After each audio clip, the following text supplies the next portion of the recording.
আপনার বেডরুমটি হবে শান্ত, শীতল এবং অন্ধকার। প্রতিদিন একই সময়ে ঘুমাতে যাবেন, আবার একই সময়ে উঠে যাবেন। ছুটির দিনেও যেন তাই করবেন। ঘুমের আগে চা, কফি, অ্যালকোহল একদম খাবেন না। অনেকে ভাবে অ্যালকোহল খেলে ঘুম ভালো হয়। আসলে না, অ্যালকোহলে ঘুম হালকা হয়ে যায়। প্রতিদিন ব্যায়াম করুন এবং এটি সূর্যাস্তের আগেই করে ফেলুন। দুপুরে ঘুমানোর পর যদি গা এলিয়ে দেন, সেটি যেন 15 থেকে 20 মিনিটের বেশি না হয়। রাতে ঘুমানোর অন্তত 2 ঘন্টা আগে রাতের খাবার খেয়ে ফেলবেন এবং সেটি যেন খুব ভুরি ভোজন না হয়।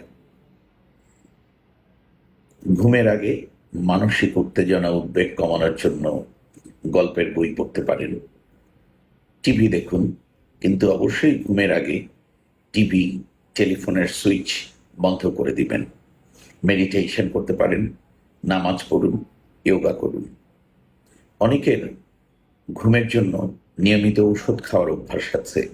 একটি কথা মনে রাখবেন, আপনি যদি ঘুমের আগে ঔষধ খান, দীর্ঘদিন এই ঔষধে ঘুম বাড়ে না, বরং ঘুমের পরিমাণ এবং গুণ কমে যায়।